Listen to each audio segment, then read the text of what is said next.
Today we're checking out a new windshield wing that I purchased for the Super Glide.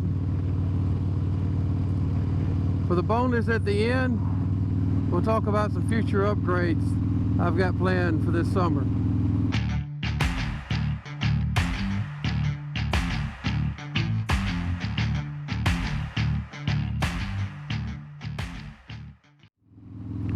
Well, since I put this police seat on the Super Glide, that set me up several inches from where I was with the Corbin on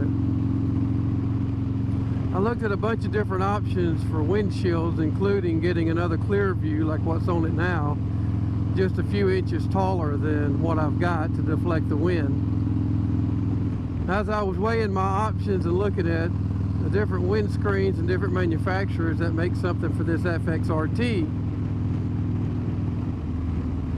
I came across these wings that you can buy. Several different people make them. The one I picked up here I got off of Amazon. If I remember right, it was just over $40 for the windshield wing for this. And what my conclusion was, if I decide to go back to the Corbin seat, especially like doing two up or on short trips or long trips, sometimes I still swap the seat back out. If my daughter wants to go riding with me somewhere and they want to ride the Harley, then I'll swap that out. With this windshield, I can just take out these 4 Allen screws, just loosen them off, and the whole thing slides off. And then with removing 2 bolts, I can remove this seat and be back to my Corbin seat. So I thought I'd give this a try. I really wasn't sure how it would work. I've seen them on a lot of BMWs and on some of the adventure touring bikes. I've seen people use them. So far, this one has worked exceptionally well. Before I put this vent on there, the wind would hit me right below the eyes on the helmet. And that wasn't too bad, just running around normal cruising times, like when you're out zipping around running 65, 70 miles an hour. Really wasn't such a problem. But once you start getting up to interstate speeds and you're running 80 plus miles an hour, the wind noise picked up, but also you picked up a little bit of turbulence, a little bit of popping in the helmet. So because of that, I decided I wanted to try something like this winglet to see. And what's happening here is if you move your hand up to catch that airstream's coming up and hitting just right at the vent. Matter of fact, it clears the helmet and it's just skimming the top of the helmet vent. So I've got it open now, and it's low enough that that vent still works really well, and I'm able to funnel a lot of air into the helmet using that vent. But it's not so high that you can get hot in this helmet and not be able to get any air flowing through whenever the temperatures pick up. Another thing I like about having it up like that is, like, I just now raised the windshield or face shield up on my helmet, and I don't have a lot of wind pressure coming through the helmet. I definitely get air through the helmet like this. But before, if I was to raise it up similar to this, then once I was up to speed, it would just automatically slam the windshield shut on me. So now I like to ride with my face shield cracked open most of the time, especially during the summer. So that was a no-go with me the way I had it set up before. So the thing I like about this wing is that it is removable for any time that I don't want it on there, and it's easily removable. It's also completely adjustable. Now if I wanted to adjust it now, there's a lock here and a lock up here. I can just flip those out and then pull this up, and this whole thing will adjust. So the screen itself is extremely adjustable.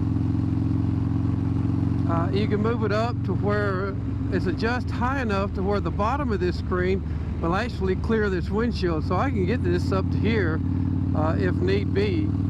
but I think the laminar effect of the windshield works better when you have this. And then the theory behind it is you get this pressure of wind coming between these two panels, and they come up and meet with this other air, and that actually lifts the air up higher than just a regular screen would. And we'll pull over here in a little bit and go over what these adjustments look like. Now, right out of the box, it just comes in a brown box, no real markings or anything out of it. Obviously, it probably came out of China. The one thing that I did notice is the Allen screws that are here to secure this piece. Two of them fit the Allen wrench perfectly, and then the other two were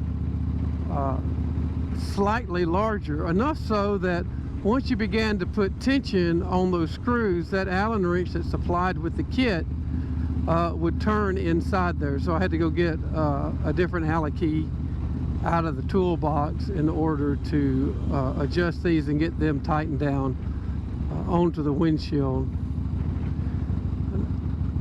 That's not a deal breaker for me. If it's something that I end up adjusting or I need to move those screws a lot, it's easy enough to run up to the bolt and screw place up here and get a set of stainless steel set screws for this.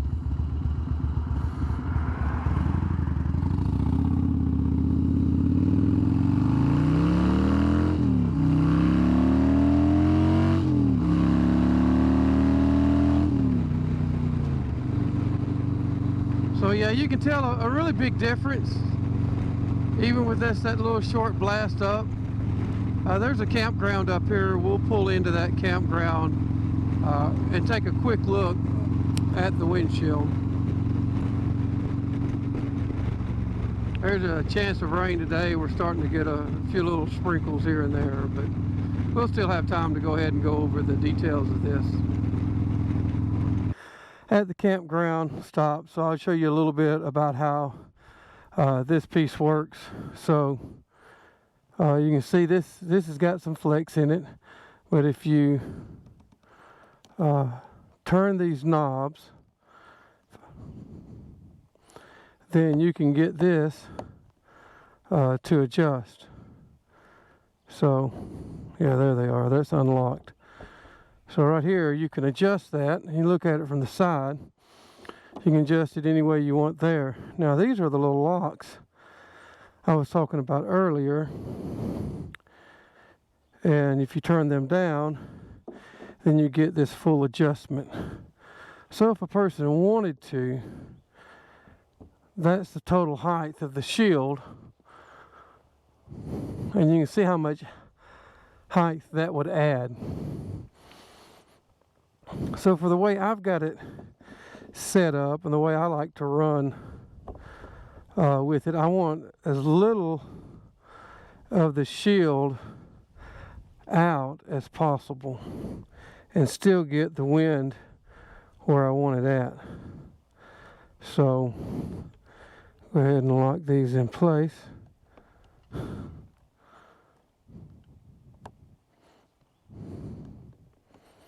I got a secure little clip, so now this is locked. You see, it's still rock, but it won't readjust itself. And if you look at it from the side like this, you can see how this shield is a little more straight up than the clear view I've got. And the theory is the laminar lip or the laminar flow effect is better when there's that little bit of an angle change. It helps lift that and pull that up. So that works out really well.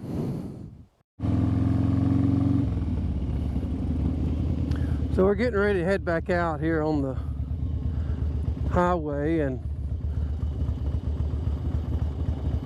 maybe we can get up to speed a little bit and see if a higher speed will help. I can give you guys a follow-up view if you want. You just got to let me know in the comments, hey, we'd like to know how this does over the long haul. End of this month, I've got a 2,000-mile trip planned on this bike with, obviously I'll have this winglet on there so I can take it and let you know how it happens. If it fails, I'll definitely do a follow-up on it and show you what failed on it and what the fix is for it.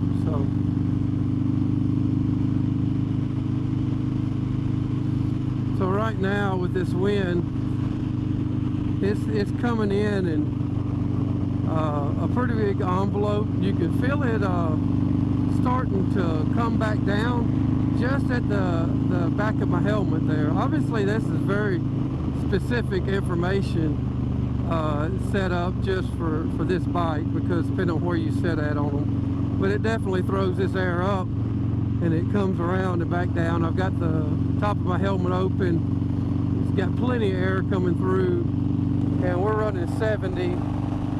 Here's my face shield completely open, and it's not trying to close it, and I've got air coming in, but not so much that it's pelting me, and I can adjust it with the detents at any spot and it'll stop. So I've accomplished what I wanted to with this modification. Okay, here's some of the bonus feature I was talking about. We'll cover each one of these in details as I get the opportunity to put this stuff on. But one of the upgrades we want to make, what I have right here are these aluminum pegs. They're a little wider, they're cleated. They actually work good, but now that I've got the police seat on there, they really sit a little bit too low. You can tell here that I've ground them down quite a bit, but they stick out farther even than the floorboards do, and they mount lower than what the floorboards will do. So I've got a set of police floorboards we're going to put on, and those will sit in here about this height here and come out about this far, about half as wide as these. That'll go in there. That'll give me more ground clearance and a little vibration isolation. I was out running around on some Forest Service roads the other day, and I noticed a lot of rocks slinging up and hitting the underneath of the bike. So I've got a skid plate that'll go here, mount to the motor mount, and come in. I'm hoping to get that done sometime this summer and get that put on just to protect the bottom. Not really a bash plate like jumping over logs or anything like that, but just road debris on gravel roads and those kind of rocks. So hope you've enjoyed the video. Click like and subscribe. This is Augie Outdoors. Talk to you later.